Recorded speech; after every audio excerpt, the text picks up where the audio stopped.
Friends, அடுப்புங்கிற நம்ம வீட்டு சமையலில் இன்றைக்கி குழம்பு மிளகாத்தூள் எப்படி அரைக்குதுன்னு பார்க்கலாம். அதுக்கு நான் 1/2 கிலோ மிளகா, ஒரு 50 கிராம் மஞ்சள், 3/4 கிலோ தனியா இது மாதிரி காய வச்சுருக்கேன். இதுக்கு மசாலா பொருட்கள்லாம் பருப்பு, ஜீரகம், மிளகுலாம் வறுத்து போட்டுக்கலாம். இப்போ இது காயட்டும், மசாலா எவ்வளோ வறுக்கணுங்கிறத பார்க்கலாம். இதுக்கு வந்து நான் எல்லா பொருளும் இதில் எடுத்து வச்சுருக்கேன். இப்போ ஒன்று ஒன்றா நம்ம வறுத்து எடுத்துக்கலாம். அடுப்பு வந்து நல்லா மீடியம் ஃப்ளேமில் வச்சுட்டு வறுக்கணும். 100 கிராம் துவரம்பருப்பு, 1/2 கிலோ மிளகாவுக்கு நான் 100 கிராம் துவரம்பருப்பு சேர்க்குறேன். ஒரு சிலர் 1/2 கிலோவுக்கு 50 தான் சேர்ப்பாங்க. நல்லி 3/4 கிலோ எடுத்ததுனால நான் 100 கிராம் சேர்த்துக்கிறேன். இந்த மெஷர்மெண்ட் வந்து கரெக்டாக இருக்கும், மிளகாத்தூள் நல்லாயிருக்கும். பருப்பு எல்லாமே வந்து நம்ம வந்து கருக விடாமல் வறுத்துக்கிடணும். இல்லைன்னா ஒரு மாதிரி மிளகாத்தூள் கருத்து போய் குழம்பு டேஸ்ட்டு வேறு மாதிரி வரும். நல்லா வாசனை வர்ற அளவுக்கு வறுத்துக்கிடணும். இப்போ இது நல்லா மணம் வந்துருச்சு. இப்போ பிளேட்டுக்கு மாற்றிக்கலாம். இப்போ அதே மாதிரி 100 கிராம் கடலைப்பருப்பு, அரிசி, பெருங்காயம், சுக்கு, சோம்புலாம் நான் இந்த குழம்பு மிளகாத்தூளில் சேர்க்கலை. ஏன்னா காரக்குழம்பு, வெந்தய குழம்பு வைக்கும்போது நம்ம அரிசி, வெந்தயம் வந்து வறுத்து நுணுக்கி போட்டுக்கலாம். சாம்பாருக்கெலாம் அதெல்லாம் போட்டோம்னா கொஞ்சம் ஒரு மாதிரி கொலன்னு வரும். கறி குழம்புக்குமே வந்துட்டு பெருங்காயம்லாம் போடக்கூடாது.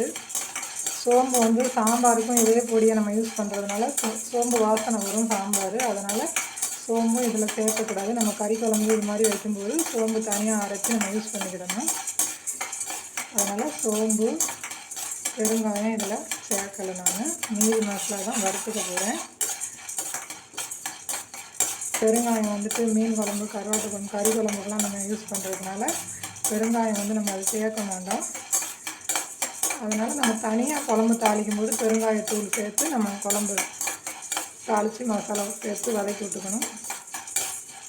மிளகா தனியாக வறுத்து நம்ம சேர்த்துக்கலாம். நான் மிளகா தனியாக வந்து வறுத்து சேர்க்கலை, காய வச்சு தான் சேர்த்துக்க போகிறேன்.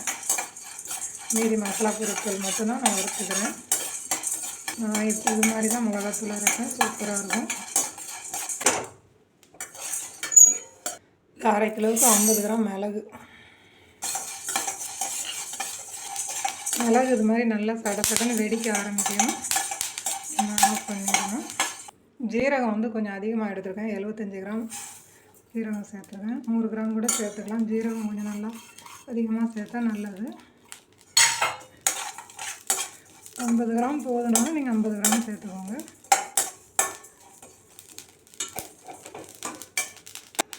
வெந்தயம் வந்து நிறைய சேர்க்கக்கூடாது. இது ஒரு 10-15 கிராம் தான் இருக்கும். ஏன்னா கசப்பு தன்மை கொடுக்கும்.